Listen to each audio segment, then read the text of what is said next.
Salut l'équipe. Je vous fais cette vidéo suite à quelques demandes que j'ai reçues par rapport à la page recherche. Vous étiez nombreux à vous demander comment je faisais pour trouver les équipes qui ont perdu leur dernier match et qui sont désormais avantagées par les bookmakers. Alors je vais vous montrer très simplement comment on fait. Cette vidéo va être rapide et également comment créer un algorithme à partir de ça. Tout d'abord, donc vous allez sur la liste des pages en cliquant sur DataFoot en haut, puis vous allez sur la page rechercher. À partir de là, vous avez plusieurs choix. Statistiques, inclure des ligues, exclure des ligues, ou même choisir des dates.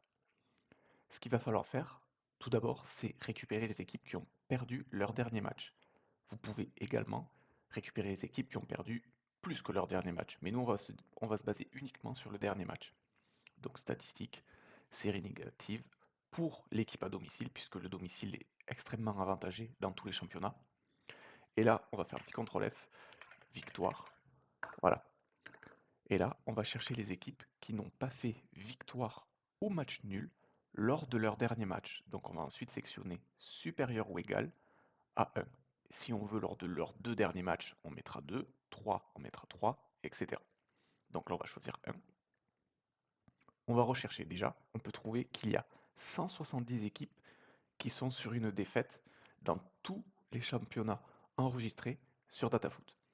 Ça fait beaucoup trop de matchs. Maintenant, on va chercher ceux qui sont avantagés. Pour trouver ceux qui sont avantagés, il y aurait deux méthodes. Utiliser la prédiction DataFoot ou les cotes des bookmakers qui sont quand même souvent bien plus précises pour nous donner un ordre d'idée. Dans ce cas-là, on va continuer et ajouter un deuxième filtre à notre sélection pour réduire ce nombre de matchs. Donc on va ajouter statistiques, on va chercher une cote pour le match de la victoire de l'équipe à domicile qui est inférieure ou égale. Alors là, ça dépend de vous. Vous pouvez mettre 1.6, 1.8, 1.9 ou même 1.4. Moi, je vais prendre 1.6. Je considère personnellement que les cotes inférieures à 1.6 avantagent l'équipe. Et vous cliquez sur valider. Et là, si on fait rechercher, on va drastiquement réduire le nombre de matchs. Et là, on se retrouve à 13 matchs.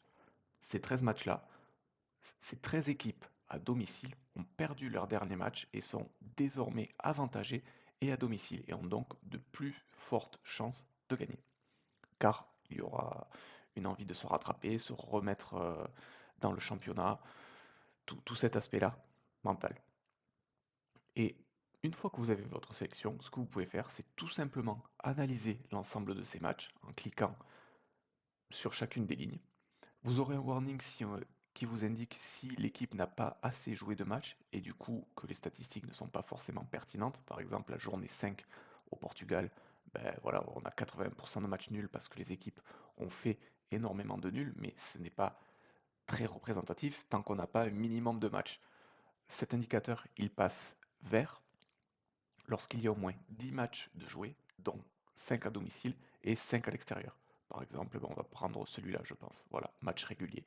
Et là, vous avez une meilleure indication des équipes qui ont perdu leur dernier match et qui sont désormais à l'avantage à domicile. Et à partir de cette carte de match, comme d'habitude, vous pouvez faire vos analyses. Vous pouvez également écrire des petits commentaires. Ça peut vous aider à vous enregistrer ce que vous pensez déjà sur un ensemble de matchs, mais également aider la communauté qui viendrait à cliquer sur ce match. L'ensemble de vos commentaires, je vous le rappelle, vous pouvez le retrouver ici. Et voilà, c'était une vidéo donc assez rapide pour vous montrer comment je génère mon tweet du lundi avec les équipes qui ont perdu leur dernier match et qui sont désormais avantagées. J'espère que cette vidéo vous a plu. N'hésitez pas à vous abonner et à mettre un pouce bleu, ça m'aide énormément dans cette chaîne. Et je vous souhaite un bon dimanche l'équipe.